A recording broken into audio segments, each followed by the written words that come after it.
తూర్పులు విడుస్తుండ్రో ఆ దేవదేవుడు వారందరితో సెలవివ్వడం జరుగుతుంది.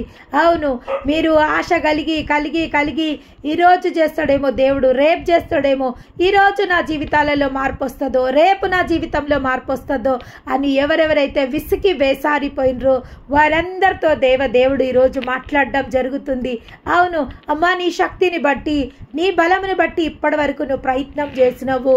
అవును, దేవుని ఆనుకున్నావు, దేవుని ఆశ్రయించినవు, కానీ ఇప్పటి వరకు నీ సొంత శక్తి, నీ సొంత బలంతో నువ్వు ప్రయత్నం చేసినవు, నువ్వు సఫలత పొందుకోలేకపోయినావు.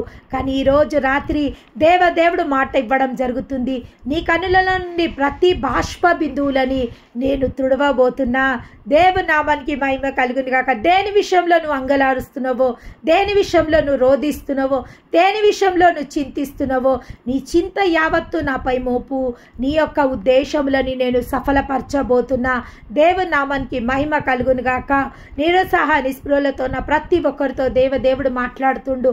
నీ యొక్క పౌరస్థితి భూలోకం కాదు తల్లి, నీ యొక్క పౌరస్థితి పరలోకమందుంది. ఈ భూమి మీద ఉన్నప్పుడు నువ్వు క్రమంగా నడవవలసిన అవసరం ఉంది, క్రమశిక్షణతో నడవవలసిన అవసరం ఉంది, భక్తితో నడవవలసిన అవసరం ఉంది, నీ యొక్క భయంతో నువ్వు నడవవలసిన అవసరం ఉంది, జ్ఞానంతో నడవవలసిన అవసరం ఉంది, వివేచనతో నడవవలసిన అవసరం ఉంది, బలముతో నడవవలసిన అవసరం ఉంది, శక్తితో నడవవలసిన అవసరం ఉంది. ఎందుకనగా నీ ఇవన్నీ పరలోకంలో ఇవన్నీ లెక్కింపబడతాయి, పరలోకంలో ఇవన్నీ కన్సిడర్ చేయబడతాయి.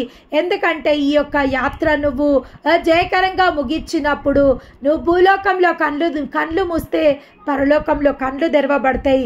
యుగ యుగములు నువ్వు దేవుని గొర్రెపిల్ల ఎదుట, ఆ మహాదేవుని ఎదుట నువ్వు ఉండబోతున్నావు. ఎందుకంటే నీ పౌరస్థితి భూలోకం కాదు తల్లి, నీ